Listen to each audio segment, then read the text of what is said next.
Bismillah.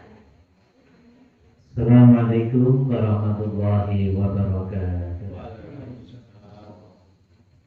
Alhamdulillahirabbil alamin wa bihi nasta'inu ala umuri dunya waddin. Shallallahu wassalamu ala asyrofil anbiya'i wal mursalin wa ala alihi wa ashabihi ajma'in. Ustaz Ilmi hormati Bapak RT, hormati Bapak mantan RT, yang hormati Bapak Dawe, yang hormati Takmir Masjid Al-Kafi, yang hormati Bapak Ibu jamaah kajian Ahad malam Ahad hingga insyaallah saat dirahmati Allah Subhanahu wa taala. Semoga kita boten bosan-bosan ngajak datang berita dinasti datang Bapak Ibu sedaya kita sareng-sareng ninggalaken syukur kula panjenengan dhateng Allah Subhanahu wa taala. Awit paringipun nikmat ingkang kathah sanget dhateng kula panjenengan sehingga wonten ing dalu menika kula lan panjenengan saged silaturahim ngaos wonten ing Masjid Al-Kafi menika kanthi rahayu wilujeng. Sambil monggo kesyukuran kita ikrar kanthi basa tahmid alhamdulillahirabbil alamin. Shalawat salam mugi tansah kadherekaken dhateng junjungan kita Kanjeng Nabi Muhammad sallallahu alaihi wasallam. Para bapak ibu jamaah sekalian, monggo kajian kali menika kita wiwiti sarangan kanthi maos sumber kitab al-hadiniyah al-Fatihah. Bismillahirrahmanirrahim. Alhamdulillahirabbil alamin. Arrahmanirrahim. Maliki yaumiddin. Iyyaka na'budu wa iyyaka nasta'in. Ihdinas siratal mustaqim. Siratal ladzina an'amta 'alaihim ghairil maghdubi 'alaihim waladdallin. Amin. Berhubung hormati kajian sapunika sampun dipun menehi langkung dalu lagi wektalipun isak sapunika sampun jam 7 langkung kalih dasa. Sehingga pamit mangke kajianipun ngantos jam 09.00 paminipun sapunika paling kajian nembe setunggal jam. Ya saking menika monggo saestu kula panjenengan sami kanthi niat ingkang ikhlas, niat ingkang saestu ngajeng-ngajeng medhanipun Allah Subhanahu wa taala ing supados ngaos kula panjenengan sami sampun dikaparingan ilmu ingkang berkah dunya lan akhiratipun. Sehingga mahanani kagem kula panjenengan sami anggenipun takwa dhateng Allah Subhanahu wa taala minangka bekal sowan kula panjenengan dhateng ngasanipun Allah Subhanahu wa taala. Boten perlu kula matur kathah menapa pamuka wekdal sasampunipun dhateng Ustaz Ilmi. Kita aturaken saeng kula akhiri billahi taufiq wal hidayah. Assalamualaikum warahmatullahi wabarakatuh.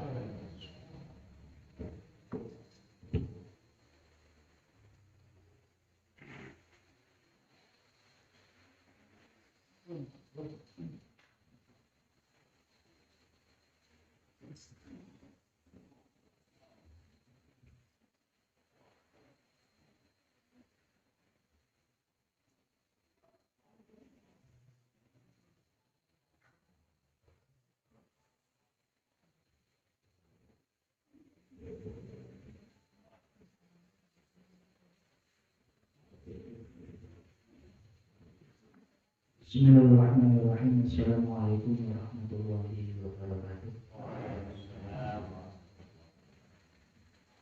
Alhamdulillahirabbil alamin wa bihi nasta'inu ala umuri dunya waddin.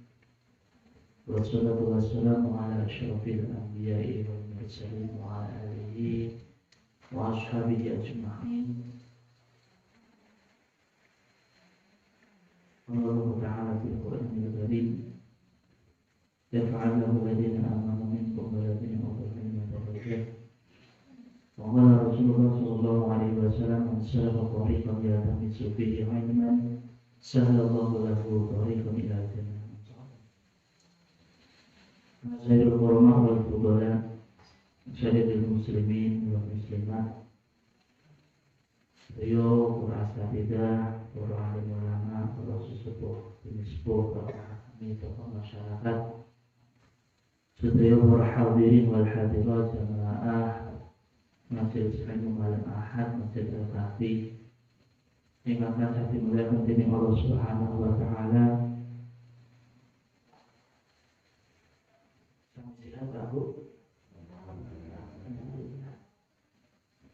Jadi sekarang di pulau Badan Negeri, gitu, izin mawar atau pribadi?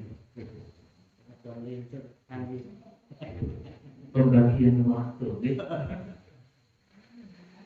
Ya, alhamdulillah dari Bang Lemono rahmanipun Allah Taala yang nasabari nikmat iman, Islam, kesehatan, kegiatan, kesempatan panjang umur.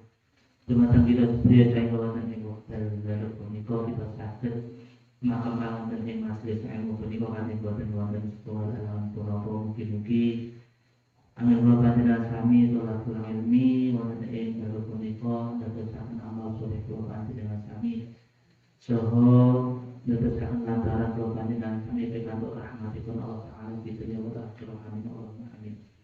Salawat dan salam kita sahabat berkatan jumlah muslim kita Nabi Muhammad Sallallahu Alaihi Wasallam kita sahabat Abu kita tunggu syafaat di pembincang wadah yaumil qiyamah.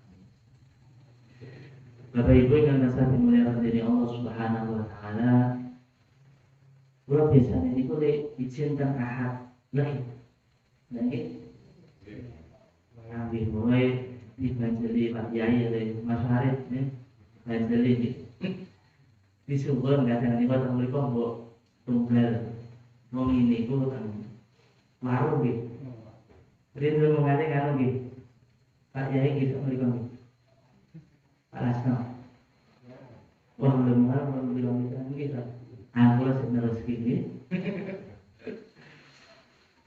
Bapak Ibu yang atas hati muliakan dari Allah Subhanahu Wa Taala melaksanakan pembahasan kita kasih bab janais, bab jenazah masuk bab menika wonten ing dalu punika melaksanakan bab an-nihayah hukum meratapi jenazah atau mayit. Berarti nek meratapi niku ketika sudah meninggal dunia. Nah ini biasanya dari pihak keluarga itu meratapi atas kepergian orang terkasih. An-nihayah itu ma'khudun min nuhin. Bahwa nihayah atau meratap itu berasal akar katanya dari an-nauh, yaitu berteriak, mengeraskan suara, mengangkat suara, yaitu wa huwa raf'u shauti bil dukai, yaitu mengangkat suara sambil dengan disertai tangisan. Biasanya nek wong sedo niku mbok anake mbok sinten kemawon sing meratap yaitu biasanya dia nangis tapi sambil teriak sambil mengangkat suara. Ini seperti yang kita pelajari sebelumnya bahwa an-nihayah yaitu meratap dengan suara tangis dan jeritan itu akan menjadi sabab datangnya azab kubur kepada si mayit yang dilakukan oleh kerabat keluarga yang masih hidup. Waqad al-ahaditsu musarrihah bi tahrimiha, bahwa terdapat beberapa hadis yang sharih yang kuat tentang hukum meratap itu dengan suara teriakan tadi itu bahwa tahrimiha diharamkan atas hukum nihayah ini. Sebagaimana dari Abu Malik Al-Asy'ari bahwa Nabi sallallahu alaihi wasallam bersabda, arba'un fi ummati min amril jahiliyah la yatrukunahunna. Ada 4 perkara yang dilakukan oleh umatku ini, kata Rasulullah, perkara yang sudah turun-temurun dari zaman jahiliyah. yang mereka tidak bisa meninggalkan dari perkara-perkara 4 ini. Yang pertama, al-fakhru fil ahsab, berbangga karena adanya keturunan, berbangga dengan keturunan dari orang yang ini itu terpandang, jadi dari keturunan bangsawan, keturunan orang punya gitu ya. Itu rata-rata orang itu bangga dengan adanya keturunan silsilah ini berarti kayak 7 turunan dari kerajaan, dari orang yang terpandang, dari bangsawan. Rata-rata orang itu berbangga dengan keturunan dari darah biru lah begitu. Wa ta'nu fil ansab, yang kedua yang biasanya dilakukan oleh umat ini adalah mencela keturunan orang lain yang lebih rendah. Anak haram bukan ini, dan saja bukan anak haram, tetapi perbuatan yang dilakukan ayah ibunya itu dulunya haram, tapi anak itu tetap tidak haram begitu. Maksudnya perbuatan ayah ibunya atau dari keluarga miskin, fakir, tidak punya begitu ya, atau dari keturunan yang akuntan lahir tanpa seorang ayah, itu rata-rata manusia itu di kalangan umat ini itu mencela, mencela keturunan orang lain, itu yang mungkin memiliki kekurangan. Wal istisqa bin nujum, meminta hujan kepada ahli nujum, paranormal, kepada orang-orang yang dianggap pintar, kepada dukun dan lain sebagainya. Itu banyak kalangan dari umat ini yang masih percaya dengan hal tersebut. Buktinya dukun-dukun di area Samigalo, mungkin di area Sedayu masih ramai, masih berdatangan orang-orang ke sana. Wantihar dan meratapi jenazah. Ini adalah kebiasaan umat ini dari kebiasaan orang-orang jahiliyah terdahulu yang tidak bisa ditinggalkan. Makanya kalau panjenengan kami kalau bisa meninggalkan kebiasaan ini, tidak berbangga dengan keturunan nasab kita, tidak mencela keturunan orang lain, dan tidak percaya dengan ahli nujum, lalu kemudian tidak merasa tidak ada orang terkasih itu meninggal dunia. Makanya dikuatkan juga sebagaimana riwayat dari Bazar dengan sanad ruwat istiqat dapat terpercaya bahwa Rasulullah Shallallahu Alaihi Wasallam bersabda, sautani, 2 suara, mal'unani, yang dilaknat, di dunia wal akhirah, di dunia dan akhirat, yaitu mizmari inda nikmah, yaitu ditiupkannya seruling ketika mendapatkan nikmat. Jadi suara seruling karena mendapatkan nikmat itu adalah suara yang pertama kali dicela di dunia ini dan di akhirat. Warauna inda musibah, dan meratap ketika mendapatkan musibah. Itu adalah 2 suara yang dilaknat di dunia dan di akhirat. Sehingga kalau panjenengan sami ini kebetulan pas ke musim layatan, ini layatan desa kata. Kalau berarti dalam minggu ini sudah 2 jamaah di badan ini jamaah hitungannya di Tegal sehari lah, pikir dengan takwim di posisi 2 orang jamaah itu sudah dibalik dengan Allah Subhanahu wa Ta'ala. Maka kita akan mendapat gilirannya nanti suatu saat.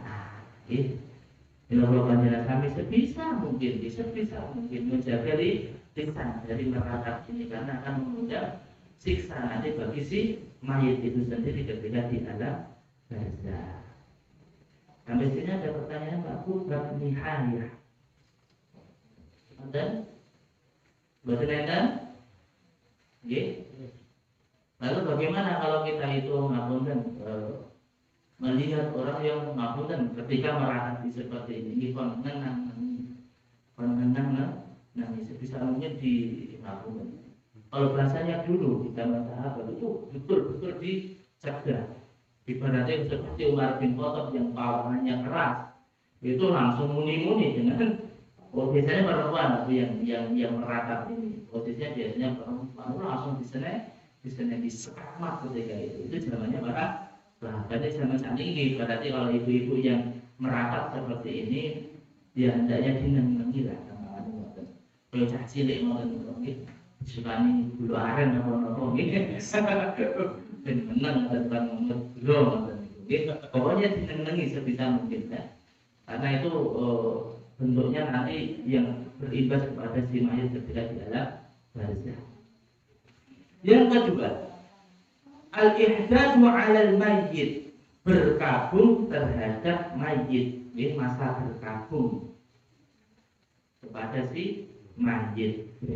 Ya juzu lil mar'ati an tahadda 'ala qaribihal mayyit salasata ayyam. Diperbolehkan bagi wanita, ini kan wanita, kebanyakan yang sedih ketika ngapunten ditinggal seseorang ternyata itu lebih dahsyat itu perempuan daripada laki-laki.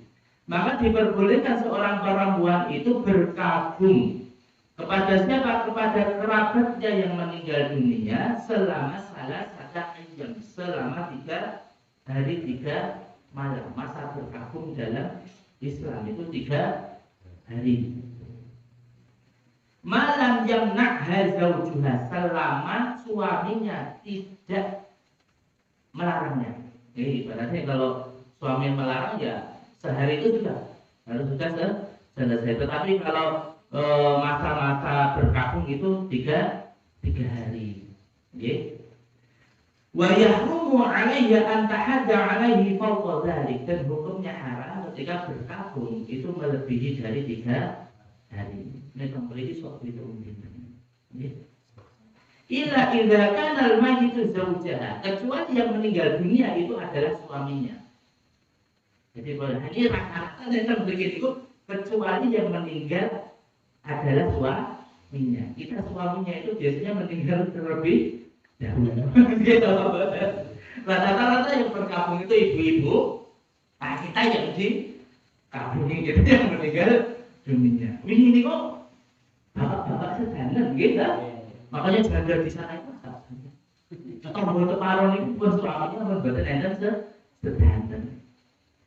Begitu loh, oke? Mbah Sukir saat ini nggih sing putri tasih. Nggih Pak Min, Bu Siti tasih. Bakok ngoten. Bu Siti sampinge bisa. Boten pripun-pripun tapi di sini rata-rata yang berkabung itu adalah wanita. Yang meninggal siapa? Kita lebih dahulu nggih. Rata-rata nggih, rata-rata kebanyakan mang sensus mawon tak cari pripun sensus tentang kami banyak janda atau banyak juga. Allah sedengane nggih. Itu rata-rata kebanyakan itu yang meninggal itu suaminya terlebih dahulu. Bapaknya siap-siap nggih. Wong sing lara-lara niku garwane sing setri sing meninggal masih kakung kebijen.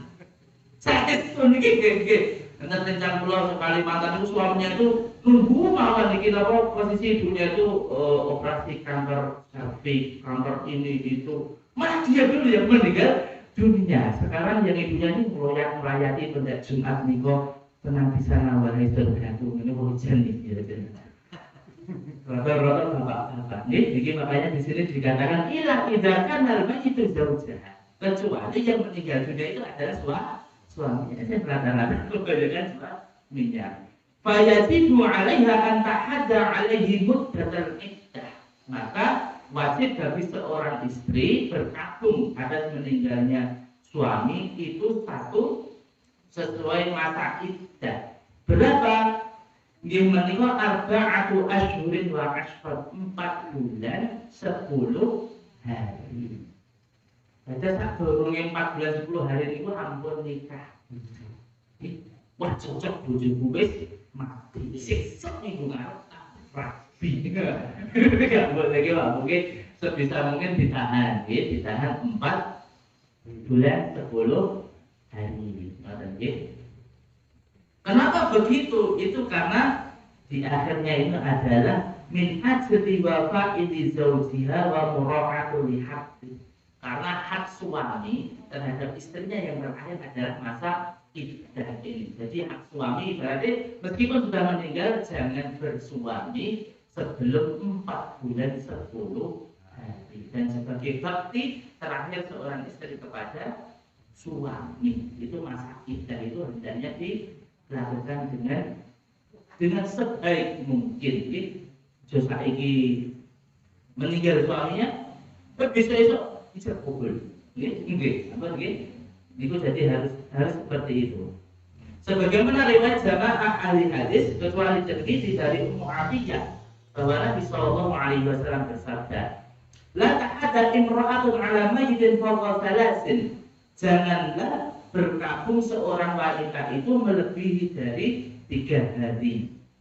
Ila ala zaujin, kecuali yang meninggal adalah suaminya, fa innaha ta'ada alaihi arba'ata asyhurin wa ashran. Maka hendaknya ia berkabung atas meninggalnya suami selama 4 bulan 10 hari. Ketika masa berkabung ini ada beberapa syarat, ada beberapa catatan dari Rasulullah Shallallahu Alaihi Wasallam. Apa itu? Wala talbisu sauban masbuban. Jangan memakai pakaian yang mencolok.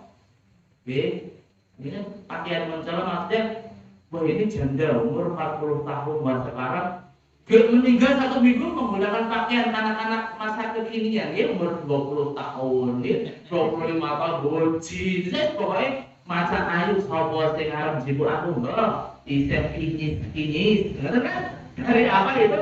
Dari pakaian. Makanya pakaian itu mengundang fitnah. Hendaknya jangan menggunakan pakaian yang mencolok. Kaya mengundang wong lanang, to nek ngoten iki Pak Budi. Ila saubin asbin, kecuali pakaian yang biasa dipakai. Biasanya ibu kami. Biasanya dasteran Allah ya dasteran Allah, ngoten niku. Ora kuwi wong duit layate iki untuk 20 yuta ngomongane iki wah itu dandan fashion kekinian foundation ora IC2 kaya cah nom meneh. Siap dipinang monggo. Oke, posisinya. Ampun ya. Jadi posisi di masa iddah ini hendaknya menggunakan pakaian yang biasa saja. Yang sekiranya tidak mengundang apa? Dari lelaki lain, Mbak Bu. Rata-rata ini juga wis jadi janda. Ini siap dipinang kan ngoten niku. Dan nanti rambutan rata-rata meninggalnya belum 4 bulan. Terus bacaannya nikor. Dia apa badan? Tak titeni soal. Oh sebenarnya jandane niku muda Pak Bu. Nggih. Macane mesti niki di antaranya menyalahi ketentuan Rasulullah Shallallahu Alaihi Wasallam. Wala tahilu, jangan bercelak. Nggih, wajib bercelak dulu. Wedoknya bercelak tambah ayu. Nggih, makanya termasuk nanti penduduk ahli surga itu bercelak. Rumah dan kami juga bercelak. Wala tamasuh tiban, ojo gebyul wewangian. Jangan menggunakan wewangian. Karena posisinya itu perempuan itu paling gampang itu kalau dari zina itu dari mata dulu, kan apa? Dari pakaian. Wah pakaiannya bagus, posisinya ayu, wangi meneh. Uyak pitik akeh. Pengen ditotoli pada dhewe nggih. Ampun nggih. Wala tahtadi bu, jangan menghias kuku bertikai, opo segala macam, hina segala macam. Posisinya jangan ibaratnya cuma macam-macam sing ayu. Wala tantashitu illa idza tahura, jangan menyisir rambut. Ibaratnya tampilannya nek iki tak gembel-gembele lah. Ngoten nggih. Sak elek-eleke dhisik ngoten. Selama masa iddah. 4 bulan itu pokoknya digembel-gembel gini. Makanya jangan kandang niku akan gembel kandang. Nggih, tengen kok nggih ten rencane niku nggih. Nggih. Mane wonten gembel ten pinggir dalan niku saut-saut bingung nggih. Entuk gembel. Ngomong gembel piro Mas? Jindase apa ireng. Boten nggih guyon nggih. Nggih. Jangan menyisir rambut kecuali ketika ia telah suci dari haid.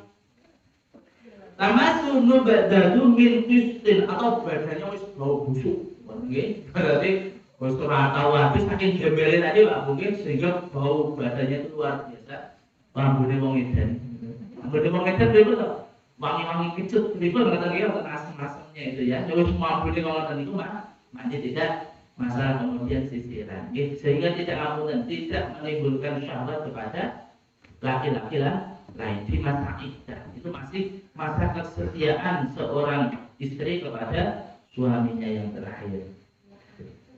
Kalau sudah masa waktu iddah, ternyata ada laki lain yang meminangnya, sudah gaspol, betul apa hijab kabul wis, suami idaman itu ternyata suaminya orang lain. Jadi pelakor, ujung-ujungnya Pak. Nah, udah beda ini dari. Tetapi boleh ketika sudah masa iddah selesai, seorang janda tadi sudah menemukan seperti lelaki yang sekiranya sekelas dengannya, sepantaran dalam arti seperti kemarin, sebagaimana Rasulullah yang tidak boleh ditunda-tunda adalah diantaranya adalah seorang janda ketika sudah punya calonnya yang sepadan, maka boleh dinikahkan kembali. Nah, lalu bagaimana nanti di surga Pak Bu? Nah, di surga nanti seorang wanita akan kembali ini bodoh-bodoh masuk surga, akan kembali kepada suami yang terakhir. Momennya punya suami 4 karena ibaratnya ijab cerai. Nah, momennya kok kodarullah masuk surga. Aku dari ini senang dengan cinta pertama, tapi tidak, nanti di surga akan dipertemukan dengan suami yang terakhir. Ngerti nggih, Pak mungkin? Nek masuk surga. Amin Allahumma amin. Mungkin tetap setia sesurga niki nggih ada garwa, ada suami mungkin langgeng hidup sesurga. Setelah nanti suami istri itu tingkat derajat surganya itu beda, tapi nanti akan dinaikkan, akan dijadikan satu kelas.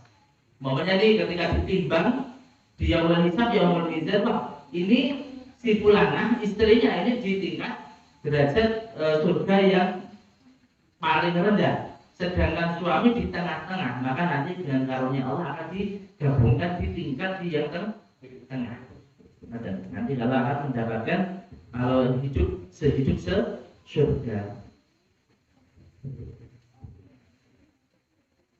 Nah, ini adalah di antara masa berkabungnya seorang wanita. Ada pertanyaan Pak Bu, kok diunjuk di sapi Pak Bu ben mboten ngantuk. Ada pertanyaan Pak Bu? Nanti akan ada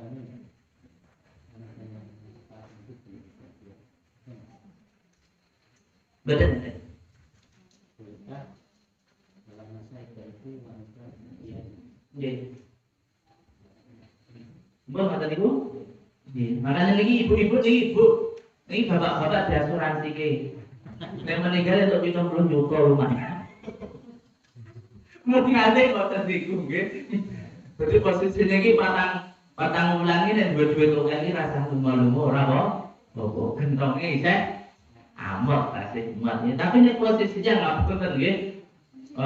Ibaratnya gambar ma'isyah untuk kehidupan sehari-hari sudah tidak ada lagi. Lalu kemudian memang tuntutannya seorang istri harus menafkahi anaknya, suami yang meninggal juga dalam keadaan tidak punya harta, tidak ada yang bisa ditinggalkan, maka toh umpamanya ngapunten kerabatnya juga tidak terlalu peduli, maka sang istri boleh keluar untuk mencari nafkah.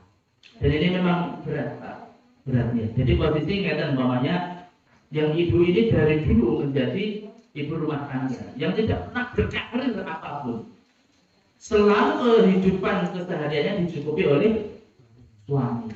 Lalu tiba-tiba suaminya ini meninggal punya anak banyak. Nah, sang istri yang tidak punya apunten, belum pernah punya pengalaman kerja ini, masya Allah, memang kehidupannya luar biasa. Yang dulunya itu apunten dicukupi, dia harus banding pulang. Betulan tuna, betulan gorengan, betulan apa yang bisa dia yang ia bisa lakukan, sehingga kalau untuk bepergian boleh untuk mencari nafkah mencukupi kebutuhan keluarganya. Allah a'lam. Ada balik. Lanjut. Lanjut ya. Salajengipun, kalau sudah ada orang yang meninggal dunia, biasanya keluarganya itu repot. Makanya di sini diajarkan dalam agama Islam ini istihbabu sun'it ta'ami li ahli mayyit. Anjuran disunnahkan agar membuat makanan untuk keluarga yang dalam keadaan berduka, berkabung. Semuanya si A, keluarga si A ini meninggal dunia salah satu kerabatnya. Maka sunnahnya bahwa kita yang sebagai mungkin saudara kerabatnya atau tetangga dekatnya itu disunahkan untuk membuat makanan kepada keluarga yang terkena musibah ini. Ini adalah satu anjuran. Sebagaimana hadis dari Abdullah bin Ja'far yang mengatakan Rasulullah SAW bersabda, "Isna'u li ali Ja'far ta'aman." Ini Rasulullah menyerukan kepada kerabat dekatnya dari keluarga Ja'far. Buatlah untuk keluarga Ja'far ini makanan, kata Rasulullah. Fa innahu qad atahum amrun yashghuluhum. Karena sesungguhnya keluarga Ja'far sedang menimpa satu perkara yang menyibukkan seluruh keluarganya, yaitu ketika ada salah di antara keluarga Ja'far itu meninggal dunia. Maka Rasulullah memerintahkan kepada kerabatnya keluarga Ja'far itu membuat makanan untuk keluarga Ja'far. Karena keluarga Ja'far ini tidak mungkin membuat makanan, mungkin ribet, mungkin masak. Maka itu di antara sunnah dari Rasulullah Shallallahu Alaihi Wasallam. Maka kalau seumpamanya di sini keluarga A, di sini keluarga B, keluarga C, yang meninggal keluarga A, maka keluarga B dan C hendaknya membuat makanan yang bisa mengenyangkan keluarga A. Ini adalah sunnah awal ajaran Rasulullah Shallallahu Alaihi Wasallam. Hadis ini riwayat Abu Dawud, Ibnu Majah dan Imam Tirmidzi, dan dikatakan hadis ini adalah derajatnya hasan sahih. Hasan sahih berarti sudah bisa dijadikan hujjah. Istahaba syari'u hadzal amal. Syariat menganjurkan perbuatan ini, yaitu membuat hidangan makanan kepada keluarga si mayit. Li'annahu minal birri wa taqarrubi ilal ahli wal jiran. Karena sesungguhnya hal yang demikian adalah perbuatan baik, perbuatan yang terpuji, dan untuk mendekatkan keluarga serta tetangga. Maka kalau seumpamanya dari keluarga A meninggal dunia, maka sebenarnya yang paling bertanggung jawab adalah jiran, keluarga dekat dan tetangga sebelah untuk memberikan hidangan makanan kepada keluarga si mayit. Qala Syafi'i, Imam Syafi'i mengatakan wa ahabbu lil qarabatil mayyitu ayyamalu li ahli mayyit. Dan lebih utama, lebih bagus adalah kerabat keluarganya itu yang membuatkan makanan kepada keluarga si mayit. Jadi berarti kalau yang meninggal itu keluarga si A, maka kakak, adik, sepupu segala macam itu yang paling bertanggung jawab untuk membuat makanan kepada yang terkena musibah. Fi yaumihim wa lailatihim ta'aman, baik siang harinya maupun malam harinya. Jadi dia membuat tidak hanya satu kali, bahkan beberapa kali. Kalau masa berkabung 3 hari, ya 3 hari itu membuatkan makanan kepada keluarga ini. Itu Imam Syafi'i mengatakan seperti itu. Siang ibaratnya kalau makannya 3 kali ya sarapan, dibuatkan makanan, makan siang dan makan malam. Yusbi'uhum, yang sekiranya makanan ini bisa mengenyangkan seluruh keluarga.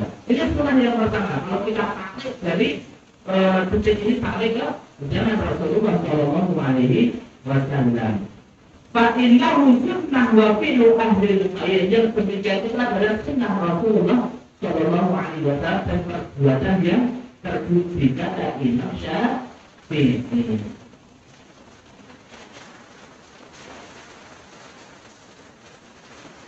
Wattafaqal a'immatu ala karahati syukri ahlul majid ta'aman. Sedangkan para imam madhab, Imam Syafi'i, Imam Maliki, Imam Hambali, Imam Hanafi itu menghukumi makruh, hukumnya dibenci.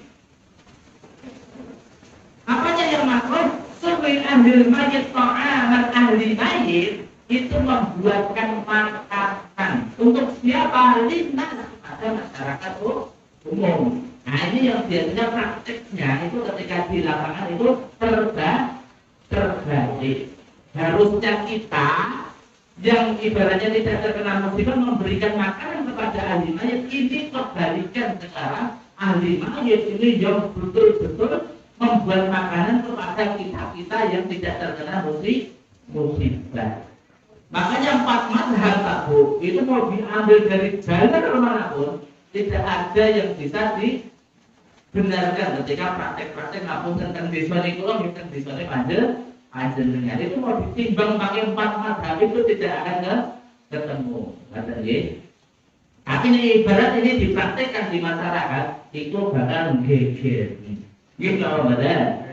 Nggih kok. Lalu seluruh tinggal juga, mumpun disuk gawe dapur, disik kudu apa, warung kompor, mulai pakai gawe untung 5 kata gitu. Gitu apa nah, itu sebenarnya adalah amalia yang terbalik. Linnasi yajtami'una alaih. Makanya kalau memberikan hidayah ini keluarga tadi itu meninggal dunia, lalu kemudian keluarganya membuat makanan untuk linnasi yajtami'un kepada masyarakat umum. Kemudian ahli mayit ini memberikan makanan kepada A, B, C, D, Mbak Kiai, Mbak Kau, Mbak Roy, Pak Adi, Pak Adi, Pak Lurah, boleh macam ini. Nah itu 4 mazhab sepakat bahwa perbuatan itu adalah makruh. Artinya makruh apa Pak Bu? Tidak pernah ada sejak zaman Rasulullah maupun para sahabat. Lima zalika min ziyadatil musibah, hal yang demikian. Kenapa demikian? Menambah musibah kepada ahli mayit. Ahli mayit wis entuk musibah siji, yaitu apa? Musibah kehilangan orang terkasih. Musibah yang kedua harus mengeluarkan banyak biaya untuk apa? Memberikan hidangan kepada seluruh masyarakat. Nanti bila kata itu, berkuah mati utang-utang ke bank BRI, untuk orang BRI duit terlalu lah. Akhirnya kan spread itu lalu lunas. Kenapa? Aman jamu uang sak desa Pak, kita membina kita bengi esuk awal sore jalanane wong niku layatane wong isih tombro. Isih tombro mamane ngeten Pak ya. Layatan mamane kemarin nggen bulan itu asal 26 juta mamane Pak Bu. Siang malam itu buat hidangan itu lebih dari ngapunten 30 juta. Hitung-hitungan niku minus Pak Bu. Hitung-hitungannya minus. Makanya musibahnya dua kata para imam madhab. Satu musibah mendapatkan musibah karena orang terkasih meninggal. Kedua musibah dari kakek utang. Jadi musibah yang kedua adalah disebutkan di sini adalah musibah karena apa? Harus memberikan jamuan kepada banyak orang. Alaihim wa syuhlan lahum ila syuhlihim tasyabbuhan bisunni ahli jahiliyah. Sehingga keluarga si mayat ini posisinya itu harusnya berkabung bersedih atas meninggalnya kerabat keluarga ini.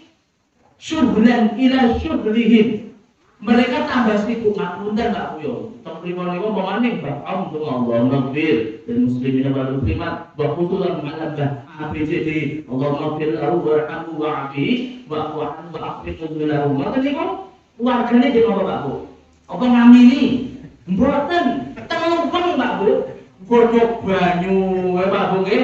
Ngombo apa jenenge? Gowo pacitan, senet, gawe wedang. Padahal apa? Harusnya doa anak-anak ini yang paling maju kepada si mayit. Tapi ketika doa itu anak-anaknya itu sibuk dengan pekerjaan, pecah pecah belah. Nggih. Wa tasyabbuhan bisuni ahli jahiliyah. Sebenarnya hal tersebut pernah dilakukan oleh siapa? Oleh kalangan ahli jahiliyah dulu sebelum Islam itu datang. Tapi saat ini kita dibalik, kaya saat ini kita bakal geger, rangumumi, orang kaya biasa nih. Kayak ini wongnya saat sesat. Beda karo adat istiadat wong kene. Coba jadi posisinya sesimpel itu sebenarnya Islam itu mengajarkan. Di hadis sebagaimana juga hadis dari Jarir yang mengatakan, "Kunna na'udul ijtima'a ilal ahlil mayyit wa sani'at at-ta'ami ba'da dafnihi minan nihayah." Dulu kami itu na'udul ijtima' ilal ahlil mayyit. Kita itu berbondong-bondong, berkumpul-kumpul kepada keluarga si mayit. Dan ketika berkumpul ini, waswani atau ta'am ba'da dafnihi, keluarga si mayit memberikan makanan kepada kami setelah apa? Orang yang dicintainya dikuburkan. Minan nihayat, dan ketika sudah masa nihayat meratap tadi. Wajahnya ba'dul ulama'i ila tahrimin. Bahkan sebagian ulama menegaskan bahwa seperti ini adalah termasuk bagian hukum yang diharamkan. Ibnu Qudamah mengatakan, wa in ta'at hajatun ila dhalikal jaza fa innahu rubbama ja'ahum may yahduru mayyitahum minal qura wal amakinil ba'idah. Kecuali boleh keluarga si mayit ini membuat hidangan, membuat makanan untuk siapa? Untuk kerabat jauhnya. Yang mungkin apunten keluarga si A tadi meninggal, ada yang hidup di Surabaya, ada yang hidup di Jakarta, ada hidup yang di Kalimantan, Sumatera. Mereka pulang karena keluarganya meninggal dunia, maka boleh membuat makanan tapi sekedar untuk mereka ini yang pergi dari yang dan pulang dari jauh, karena mereka juga termasuk doi. Doi itu adalah tamu. Ila anahu yudhifu. Nah, makanya Bapak Ibu yang dimuliakan Allah, ini adalah sebenarnya gambaran awal. Gambaran awal Islam ini mengajarkan bagaimana upacara kematian itu berlangsung. Memang sebenarnya tidak ada macam-macam. Sejak dulu itu tidak ada macam-macam. Makanya kenapa kita itu sekarang sampai 1 sampai 7 hari, kemudian menggelar upacara kematian di 40 hari, di 100 hari, di 1000 hari, mendaki maupun segala macam. Itu bersumber dari agama yang lebih awal dulu datang ke tanah Jawa ini, khususnya dari agama Hindu. Agama Hindu itu di kitab Veda kita terangkan bahwa upacara kematian seseorang adalah 7 hari. 7 hari berarti dilakukan siang dan malam. Lalu kemudian di 40 hari, di 100 hari, kemudian di 1000 hari dan seterusnya. Itu memang dari kalangan umat Hindu, karena mereka menyadari dalam kitab Veda dikatakan bahwa ruh dari orang yang meninggal di dunia ini, mereka percaya bahwa ruh itu selama 7 hari itu masih ada di sekitar rumah. Masih ada di sekitar rumah. Itu bulan-bulan Pak Bung. Ini kepercayaan umat Hindu. Dan nanti ketika sudah 7 hari dia akan kembali ke alam arwah. Setelah itu di 40 hari dia akan kembali lagi ke rumah, melihat jasadnya yang ada di alam kubur, nanti kembali ke alam arwah lagi. Di 100 hari juga sama, dia akan kembali ke keluarganya.